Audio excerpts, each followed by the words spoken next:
아멘. 영광의 박수를 주님께 돌리십시다. 우리나라의 지리산에 가면 조선시대의 그 모습 그대로 사는 마을이 있습니다. 청학동이라는 마을인데요. 미국에도 가보면 그 옛날 그 모습 그대로 사는 마을이 있습니다.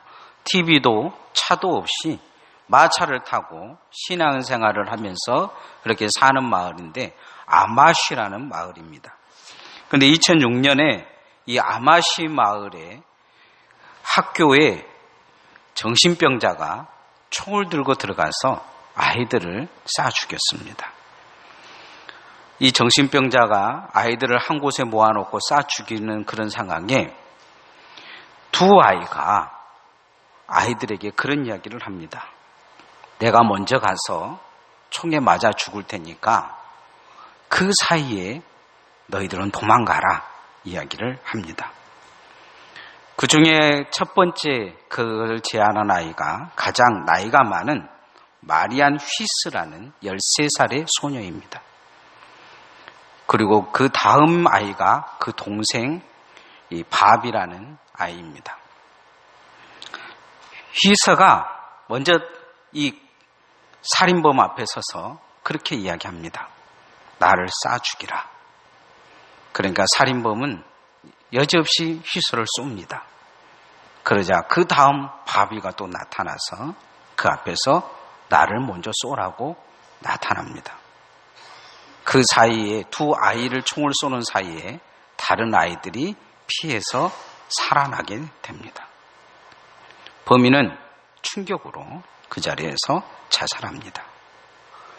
이 사건이 있은 후에 이 아마시라는 사람들의 마을 속에 일어난 일들이 많은 사람들에게 더 충격을 주었습니다.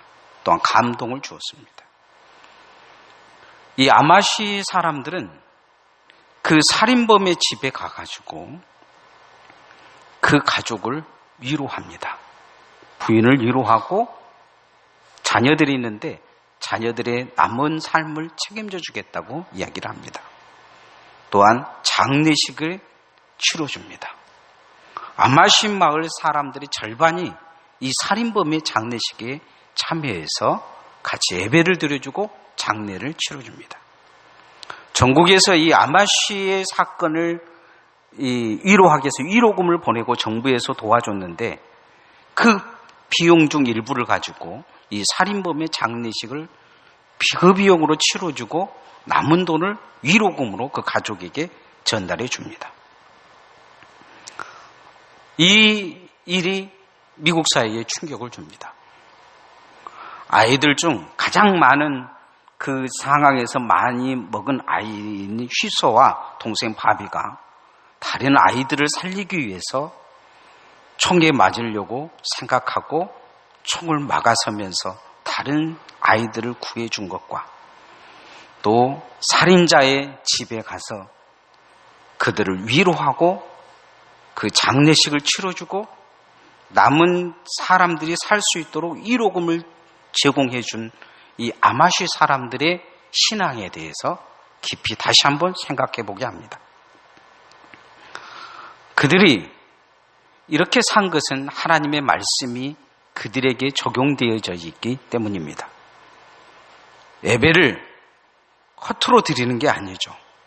하나님 앞에 예배를 드리러 나가는 자들이 예배를 드리기 전에 어떤 삶으로 자신의 삶을 정리하고 또 하나님 앞에 어떻게 서야 될지를 알고 있는 사람들이 바로 이 아마시 사람들입니다. 오늘 속건제는 그런 의미에서 우리에게 귀한 생각을 갖게 합니다. 오늘 우리가 읽은 성경 본문은 속건제에 대한 5대 제사 중에서 우리가 계속 설교를 들어왔는데 마지막 제사에 관한 이야기입니다. 이 예배를 드리는 자는 예배가 그냥 하나님께 드리는 그런 의미론이 아닌 세상에서 내가 어떤 책임적 존재로 살고 있는지 살아왔는지에 대한 회개와 살아갈 것에 대한 결심에 대한 예배가 되어야 된다. 하나님이 그렇게 말씀하신 제사입니다. 예수님은 우리가 세상에 빛과 소금으로 살아라고 요구하시면서 빛과 소금이다 말씀하셨습니다. 아마시 사람들의 삶을 보면 미국 사회의 빛이 되어지는 모습을 보여줍니다. 우리도 이 땅에 세상에 빛이 되는 예배자가 되어야 할 것입니다. 따라합시다. 세상에 빛이 되는 예배자가 됩시다. 빛이 없는 곳에 빛이 있는 것은 아주 귀합니다. 제가 새벽 예배를 드리려고 아파트에서 나오면 엘리베이터를 타지 않고 계단을 내려오는데 가끔 불이 안 켜, 이렇게 깜박이 불이 켜지지 않아서 깜깜할 때가 있어요. 가만히 그 자리에 서서 핸드폰을 꺼내서 그냥 핸드폰 불빛이 비친 게 아니고 켜기만 해도 그 작은 불빛이 계단을 정확히 보여주는 것을 볼 수가 있습니다. 빛은 그만큼 어둠에서 작은 것이라도 비춰지기 시작하면 그 주변을 볼 수가 있습니다. 예수 그리스도의 사람들이 이 땅에 빛이 되어지면 어둠은 물러갈 줄 믿습니다. 오늘 모든 사람들이 눈이 멀어버린다면, 그리고 나만 눈을 뜨고 있다면 여러분 어떻게 사시겠습니까? 이런 상황을 그려보면서 쓴 소설이 있습니다. 영화로도 나왔는데요. 벨기에 사람 노벨문학상 수상자 주제 사리마구라는 이 사람이 쓴 장편 소설이 있습니다. 눈뜬 자들의 도시인데 영화는 눈먼 자들의 도시로 나와 있습니다. 어느 날 눈이 멀어버린 전염병이 어느 도시에 퍼집니다. 그러자 정부 당국은 이 눈이 먼 사람들을 한 곳에 모여서 수용소를 만들어서 정신병원, 폐쇄된 정신병원에다 집어넣습니다. 그런데 모든 사람들이, 눈이 먼 사람들이 들어가는 그곳에 한 사람이 눈먼 자기 의사인 자기 남편을 돌보려고 눈먼 사람 형세를 이어서 그 수용소에 들어갑니다. 그 수용소에는 모든 사람들이 눈이 멀어 있는데 이 여자만 눈을 뜨고 본 것이죠. 볼 수가 있어요. 이곳에서 이 여자는 그 눈 먼 사람들의 손과 발이 되어줍니다. 그들의 요구를 들어주고 그곳에서 그 사람들의 빛의 역할을 감당합니다. 오늘 이 순간에 저도 눈이 멀고 모든 사람이 눈이 멀고 여러분만 눈이 딱 뜨고 있다면 여러분은 어떻게 행동하시겠습니까? 이제 곧 점심시간인데요. 다들 배가 쫄쫄 고프니까 이제 내려가서 식사를 다 차려놓고 한 사람 한 사람 이렇게 데려가가지고 자리에 앉혀서 밥을 먹이고 난 다음에 한 사람 한 사람 다 또 차에 태워서 집에까지 데려다 주고 교회에 돌아와서 설거지하고 집에 가시겠습니까? 아니면 옳시구나, 나 혼자 밥 먹을 수 있겠구나 생각하고 터벅터벅 내려가서 혼자 밥퍼서 밥 먹고 집에 가시겠습니까? 아니면 내가 이곳에서 지배자가 될 수 있겠구나 생각하고 마이크 들고 주머니에 있는 돈 다 내놔라, 그래야 집에 보내주겠다, 그러시겠습니다. 사람들이 어떤 모습을 갖는지는 막상 그 상황이 겪어봐야 알겠지만, 그래도 우리 교회에는 보면 어르신들 접시에다가 이렇게 점심 식사 대접하고 그런 거 보니까 누가 눈이 멀든지 아마 잘할 것 같습니다. 오늘 자신이 눈먼 자의 삶을 살고 있는 것을 깨달으면 어떻게 자기 자신을 바꿔야 될 것인가에 대한 말씀입니다. 먼저 눈먼 자의 모습을 보십시다. 2절 말씀, 6장 2절 말씀 같이 읽어보십시다. 시작. 누구든지 여호와께 신실하지 못하여 범죄하되 곧 이웃이 맡긴 물건이나 전당물을 속이거나 도둑질하거나 착취하고도 사실을 부인하거나. 오늘 성경에 보면 눈먼 자들을 착취하는 사람의 모습이 나옵니다. 그죠? 이웃이 아마 그 사람이 도둑놈인 줄 알으면 누가 맡겼겠어요? 그런데 눈먼 사람이 맡긴 거죠. 그 사람의 것을 착취하고 그런 모습이 자기 자신에게 깨달아지면 다른 사람의 눈먼 것에 대해서 내가 착취하고 사는 정말 소경 같은 삶이 깨달아지면 어떻게 해야 될 것이냐? 마지막에 보이는 부인하거나 이런 것이 깨달아지면 속건제의 삶으로 회개로 주님 앞에 나와 회개의 예배를 드리고 거듭나라는 말씀입니다. 세상에서는 누구나 내가 눈먼 자의 삶을 산다는 것을 깨닫지 못하면 오늘 2절 말씀처럼 살 수 있습니다. 그러나 깨달으면 변화되어 빛이 될 수 있습니다. 성경에 사도 바울은 다세맥 도상에서 갑자기 눈이 멀어버립니다. 그리고는 그곳에서 예수님이 말씀하셔요. 사울아 사울아 내가 어찌하여 날 핍박하느냐? 내가 언제 주님을 핍박했습니까?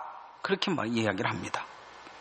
그곳에 그는 눈을 멀면서 자기 자신이 누구인지를 깨닫게 됩니다.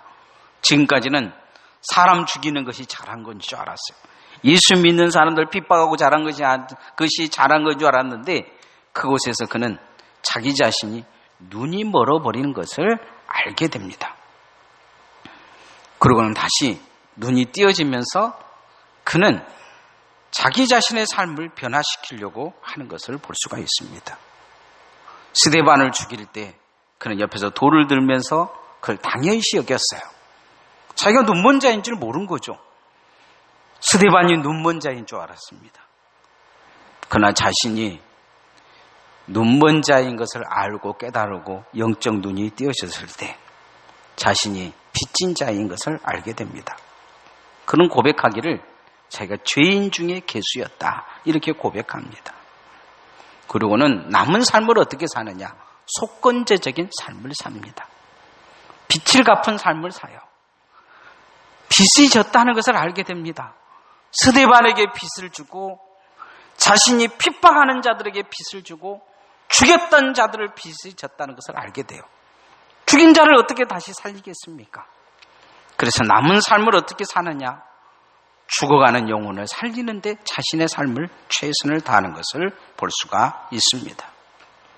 어둠을 만들어가는 사람에서 빛으로 만들어가는 사람, 빛된 사람이 되어지는 걸 보게 됩니다. 어둠에 있는 사람들을 인도하는, 영적 소경들을 인도하는 빛의 사람으로 사는 것을 볼 수가 있습니다. 오늘 우리도 예수님이 빛의 사람으로 부르고 계십니다. 빛의 사람으로 사는 예배자 되어지시기를 소원합니다. 선한 길을 인도해야 됩니다. 말 한마디를 해도 선한 길을 인도해야 돼요. 마음에 빛을 비춰줘야 됩니다. 다른 사람을 만나서 보면 우리가 말을 했을 때 그 사람의 영혼에 빛을 비춰주느냐 어두움을 만들어내냐는 내 삶의 내 정체성에 달려져 있습니다. 내가 빛이 되어져서 내 안에 빛이 있다면 빛의 소리가 날 것입니다. 내 안에 어둠이 있다면 어둠의 소리만 나타낼 것입니다. 사람은 참 중요합니다. 한 사람 한 사람이 얼마나 중요한지 몰라요. 교회 안에서도 마찬가지입니다.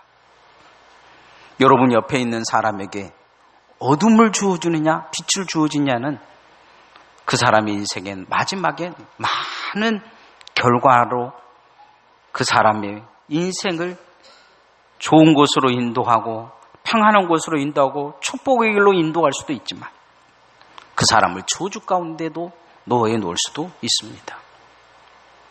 빛이 되어져서 빛의 예배자로 사시기를 소원합니다. 이 예배가 여러분이 빛으로 나아가고 남도 빛으로 인도하는 그런 예배자가 되어야 될 것입니다. 옆 사람은 손을 잡고 이야기해서 빛이 되십시다. 네, 빛이 되어지기를 원합니다. 그 누군가에게 말 한마디를 해도 빛의 말을 해줘야 됩니다. 옆 사람에게 다시 한번 힘내십시다. 네. 뭘 못한다고 뭐라고 그러고 막 그냥 기각하기보다 힘내자고 이야기를 해야 됩니다. 열심히 내라고 위로해주고. 예전에 제가 교회 다닐 때는요 어르신들이 맨날 못한다 어쩐다 그러면 교회 가기가 싫어요. 교회 가기가 교회 쪽만 보면 막 가슴이 두근거릴 때가 있었어요.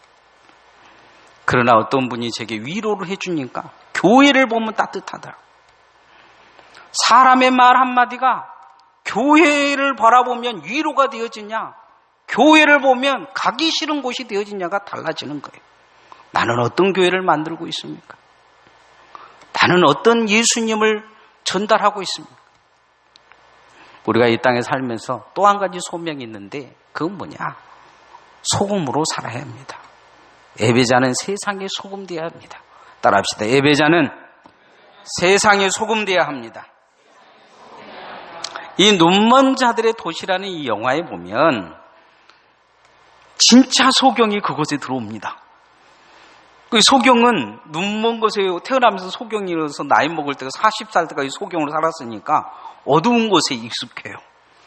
그러니까 어두운 곳에 익숙한 이 소경이 눈먼 사람들 모이니까 대정되어지는 거죠. 멀리서 나는 소리도 압니다. 그리고 이 사람이 무엇을 가지고 있느냐? 권총을 하나 가지고 있습니다. 제가 그 영화를 보면서 참 웃긴 게 뭐냐면 소경이 권총 가지고 있다고 다 무서워한 것입니다. 그런데 무서워하지 않는 사람이 한 사람이 있어요. 그 사람이 누구냐? 눈 뜨고 있는, 볼 수 있는 그 의사 부인만 그걸 안 무서워합니다.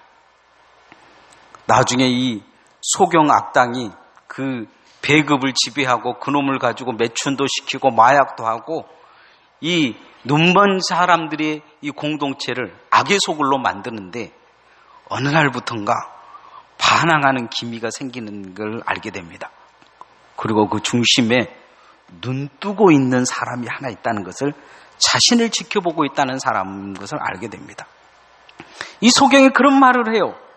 내가 네 목소리를 기억하겠다 이렇게 이야기하니까 이 여자가 하는 말이, 눈뜬 여자가 그는 내가 네 얼굴을 기억하겠다 그런 이야기를 합니다. 그때부터 이 공동체는 죄악을 함부로 저지르지 못하면서 죄악을 저지른 사람들이 주저주저합니다. 한 사람이 공동체를 썩지 못하게끔 소금 역할을 한 것입니다. 많은 사람들은요, 다 눈을 보지 못하고 나만 눈을 볼 수 있다면 그 기회를 따라서 그 공동체를 지배해버릴 것입니다. 권력자가 될 것입니다. 볼 수 있는 것은 그 시대의 총보다 무서운 권력입니다. 남의 물건을 마음대로 강탈하고 내가 먹을 수 있는 것도 마음대로 먹고 그렇게 살 것입니다. 그런데 이 여인은 그렇게 살지 않고 그 공동체가 썩지 않도록, 부패하지 않도록 그들의 손과 발이 되어주고 섬기는 자가 됩니다. 하나님이 원하시는 예배자, 바로 이런 예배자입니다. 우리 교회가 존재함을 통해 이 강진이 건강해지기를 소원합니다. 여러분이 존재함을 통해 교회가 건강해지고 여러분의 가정이 건강해지고 여러분의 자녀가 건강해지는 소금 같은 자가 되어지기를 소원합니다. 오늘 3절 말씀 한번 같이 읽어보십시다. 시작. 남의 잃은 물건을 줍고도 사실을 부인하여 거짓 맹세하는 등 사람이 모든 일 중에 하나도 행하여 범죄하면. 오늘 성경 말씀에 보면 남의 잃은 물건을 줍고도 부인한다. 보통 보면 다 눈을 뜨고 있는데 다 눈 못 보고 있는데 나만 눈 보고 있다면 그냥 아무거나 주어서 내가 쓸 수 있잖아. 그런데 마음의 눈을 뜨고 있는 자, 이런 사람은 다르다는 거죠. 나중에 말씀에 보면 이런 죄를 깨닫을 때 어떻게 해야 될 것이냐, 이런 죄들을 깨달을 때 우리가 빨리 회개하고 돌아서서 이 땅에서 어떻게 살아야 될 것입니까? 소금 같은 자로 살아야 될 줄 믿습니다. 만약에 여러분 사이에서 이 1,000만 원짜리 다이아 반지를 끼고 왔는데 빠뜨려가지고 집에를 가셨어요. 그러고 나서 이제 교회 와서 제게 물었는데 제가 모른다는 거예요. 교회를 강구했는데 교인들도 다 모른다는 거예요. 누군가는 가져갔을 것 같은데, 누군가는 가져간 것이 확실한데, 그렇다면 어쩌겠습니까? 다 예배를 드리고 갔는데 우리가 그러면 서로 의심하는 사이가 될 것입니다.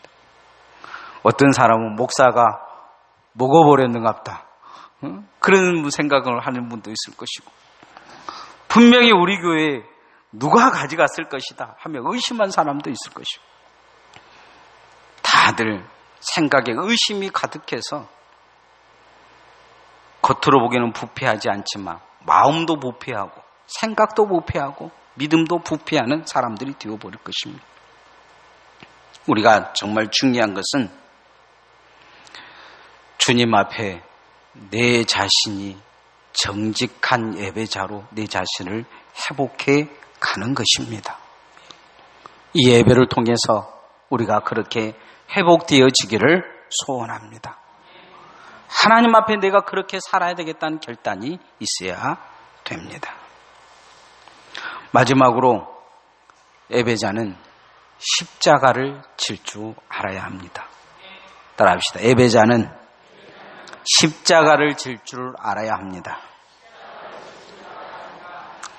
여러분, 모든 사람들이 다 이렇게 갇혀 있는데 강도가 와서 총을 쏘는데 다 죽을 위기에 놓인 거예요. 그러면 내가 총을 막을 테니까 다른 분은 도망가십시오 할 수 있는 사람이 몇 사람이나 될까요? 그런데 이 아마시 공동체의 아이들은 기꺼이 십자가 질 줄 알았습니다. 이 정준 씨가 쓴 벌레 이야기라는 소설이 있습니다. 밀양이라는 이야기, 전도연이 나오는 밀양이라는 그 영화로도 만들어진 이야기입니다. 여기에 보면 아이가 유괴되어 가지고 그 살인범에게 아이가 죽은 한 여인의 이야기가 나옵니다. 교회에서 전도당에서 교회를 다니면서 어떻게든지 그 사람을 용서하려다가 용서할 마음이 생겨요. 교도소에 가서 그 살인범을 만나서 용서하겠다고 하니까 이 살인범이 깜짝 놀란 이야기를 합니다. 자기도 그곳에서 믿음을 가졌는데 하나님이 자기를 용서해 주셨다는 거죠. 그리고 당신이 나를 미워하고 저주해도 나는 당신을 용서하겠다, 이런 이야기를 해요. 이 여인은 여기서 충격을 먹습니다. 내가 당신을 용서한 적이 없는데 하나님이 용서했다고 당신이 용서받았다고 생각하냐, 이 충격을 먹고 이 벌레 이야기에서는 이 여자가 와서 자살해버립니다. 이 살인범은 값싼 은혜 뒤에 숨어서 또 다른 살인을 저지른 것입니다. 예수 그리스도께서 우리를 위해 죄를 속해 준 것은 값없이 누구든지 예수님만 믿으면 그 죄를 용서해 주시겠다는 말씀입니다. 이게 아주 값없이 받아들이면 값싼 믿음이 되어버립니다. 그런데 하나님은 그 죄에 대해서 그 죄로 지옥까지 못하게끔 천국 회개하면 천국 갈 수 있는 은혜를 주셨지만 막상 피해를 입은 당사자는 용서하지 않았으면 그 대가를 지불하라는 것이 속건제입니다. 우리는 늘 그런 생각하죠. 남에게 마음 아프게 하고 주님 앞에 와서 회개하면 끝난 줄 알아요. 그렇지 않습니다. 남 마음 아프게 한 거 회개하고 그에게 용서를 빌고 그 상처를 싸매주고 대가를 지불해야 됩니다. 이게 주님의 십자가 뒤에 내가 져야 될 십자가입니다. 주님은 그 십자가를 지고 뒤따라오라 요구하고 계십니다. 5절 말씀 같이 한번 읽어보십시다. 시작. 그 거짓 맹세한 모든 물건을 돌려보내되 곧 그 본래 물건의 5분의 1을 더하여 돌려보낼 것이니 그 죄가 드러나는 날에 그 임자에게 줄 것이요. 십자가 지는 삶이 필요하다는 것이죠. 죄가 드러나면 죄 없다 이야기하기보다 죄를 고백하고 하나님 앞에 바로 서라 이렇게 요구하고 있는 걸 볼 수가 있습니다. 성경에 예수님을 만나서 그렇게 변화된 사람이 바로 삭개오입니다. 삭개오는 예수님을 만나고 구원받아 변화되었습니다. 자신이 저지른 삶에 대한 대가를 지불하겠다고 합니다. 누군가를 강퇴하면 4배를 갚겠다 이렇게 이야기합니다. 불의한 돈을 사람들에게 고리대부로 썼다면 내가 가난한 자들을 위해서 내 재산의 절반을 다 쓰겠다 그는 결단을 합니다. 과거의 삶에 대해 철저히 책임지고 십자가를 지는 삶을 살겠다는 거죠. 이 말은 파산을 이야기한 것입니다. 십자가를 지더라도 내가 온전히 주님 앞에 설 수 있는 사람이 되겠다 이렇게 결단한 것입니다. 우리는 늘 예배를 통해서 내가 져야 될 십자가를 깊이 생각해 봐야 합니다. 주님 제가 잘못했습니다 하고 이렇게 끝난다면 그것은 주님의 십자가를 오해한 것입니다.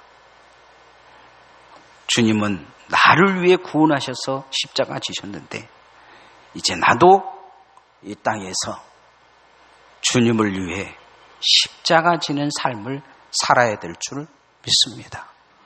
이게 진정한 회개입니다. 이게 진정하게 예수를 믿는 것입니다. 이게 똑바로 예수를 믿는 것입니다. 남 뒤에서 그렇게 욕하고 남 그 뒤에서 그렇게 모함하고 남을 못 살게 그렇게 굴었으면서도 주님 앞에 와서 내 잘못했습니다. 말 한마디 하면 끝날 줄 알고 그렇게 생각한다면 그건 정말 잘못 예수 믿은 것입니다. 그러니 또다시 반복하고 또다시 도둑질하고 또다시 모함하고 우리가 그렇게 살고 있지 않습니까? 여러분 한 번 죄를 지면 1억씩 낸다고 하면 누가 그렇게 죄를 짓겠습니까? 남 뒤에서 수군거리고 욕하는 것에 한 번 100억씩 돈을 벌금을 물린다고 하면 누가 그 말을 함부로 하겠습니까? 알지 못한 것에 대해서 세상에 마음대로 소문내고 욕한다고 한다면 누가 그런 소문을 내고 그렇게 악하게 이야기하겠습니까? 그러지 못할 것입니다. 왜냐하면 내가 대가를 지불해야 된다는 것을 알고 있기 때문입니다. 값싼 믿음, 그 뒤에는 주님이 십자가로 대가를 지불하셨다는 것을 잊어버리면 안 됩니다. 그래서 우리도 예수 믿는다는 것은 대가를 지불할 십자가가 내게 있다는 것을 잊지 않아야 된다는 것이죠. 말씀의 결론을 맺으면 빛과 소금이라는 것은 주님이 말씀하신 그것은 그리 우리에게서는 쉬운 문제가 아닙니다. 길 잃어버린 자에게 길이 되어주고 썩어지는 세상에 소금이 되어진다는 것은 그리 쉬운 문제는 아니기 때문입니다. 그러나 예배는 빛의 사람이 드리는 것이요 소금이 된 사람이 드리는 것이요 십자가를 지는 사람이 드리는 것이다 하는 것이 이 속건제의 예배입니다. 우리가 예수 믿은 사람으로서 주님이 원하는 그 삶으로 나아가기를 소원합니다. 세상 살다 보면 실수 안 할 수 없습니다. 실수를 깨달았을 때 더 큰 실수로 나아가지 않도록 주님 앞에 예배로 깨어있는 죄종들 되어지기를 소원합니다. 찬양하겠습니다.